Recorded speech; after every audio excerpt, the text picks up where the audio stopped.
Chapter 2. Try your luck with Professor Challenger. I always liked McArdle, the crabbed old, round-backed, red-headed news editor, and I rather hoped that he liked me.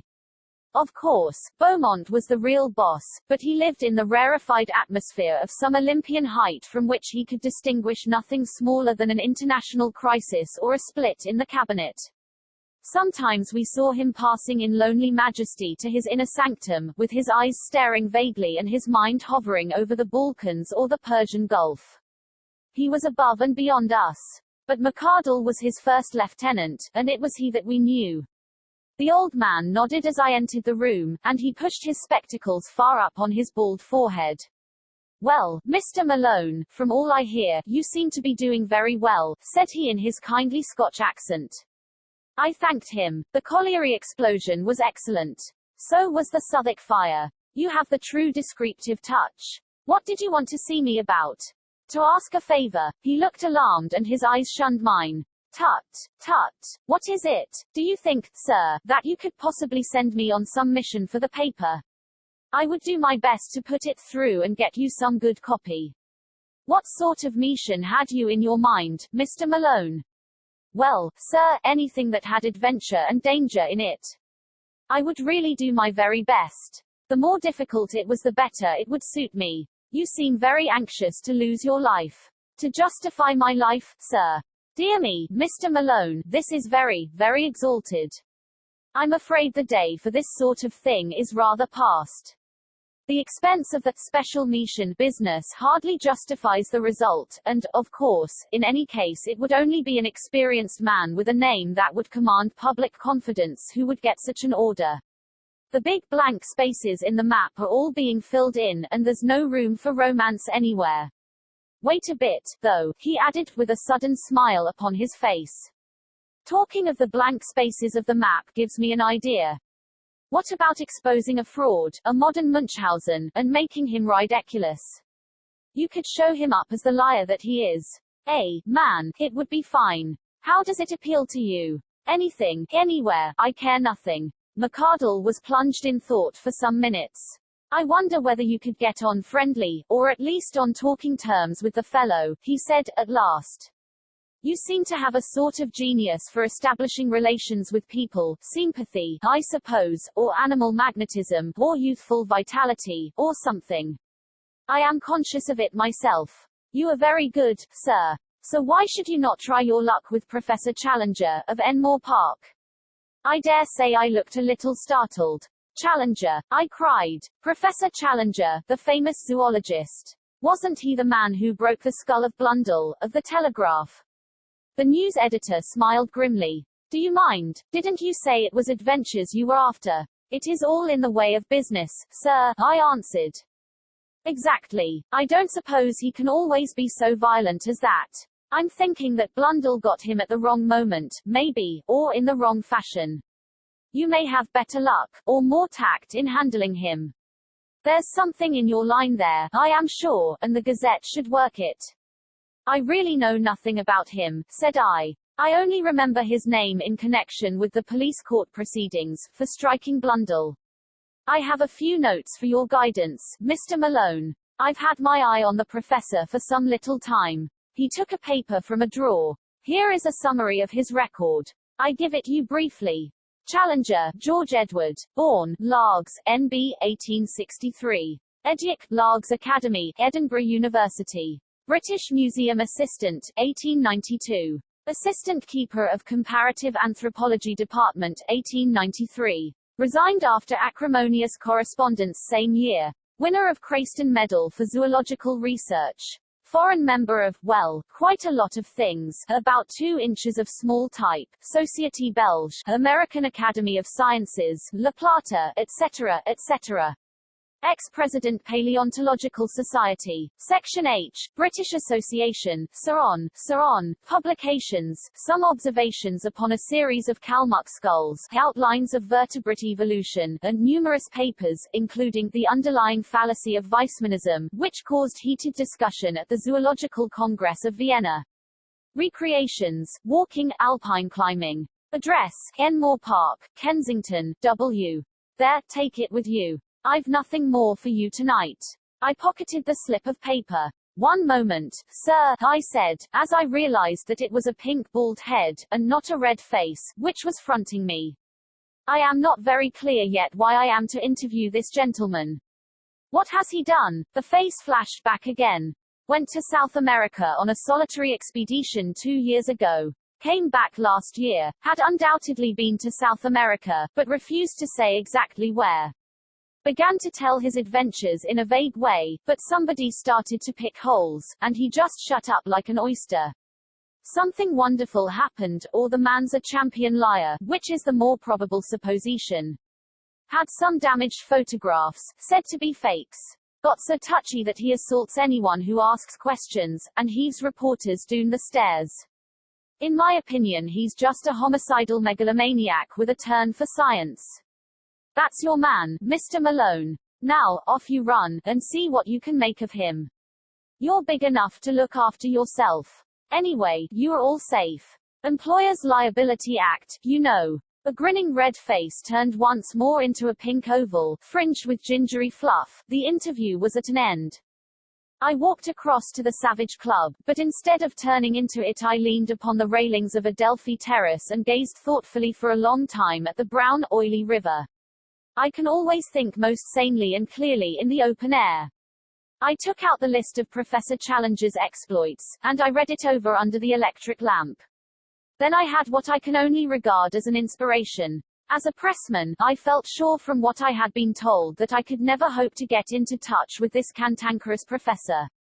But these recriminations, twice mentioned in his skeleton biography, could only mean that he was a fanatic in science.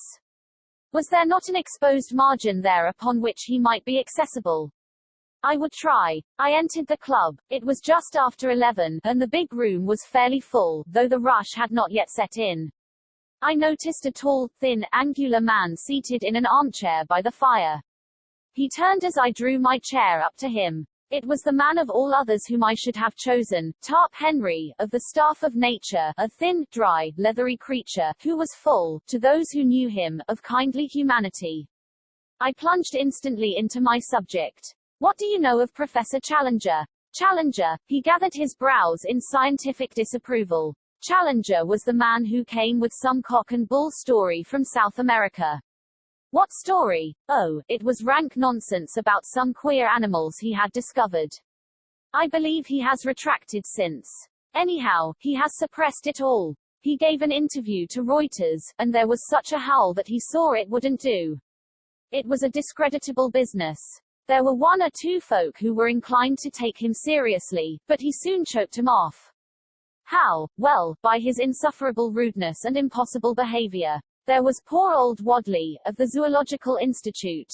Wadley sent a message. The president of the Zoological Institute presents his compliments to Professor Challenger, and would take it as a personal favor if he would do them the honor to come to their next meeting.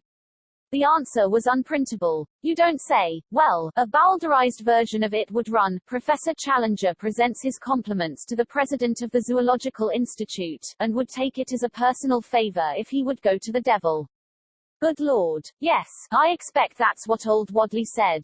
I remember his wail at the meeting, which began, in 50 years' experience of scientific intercourse. It quite broke the old man up.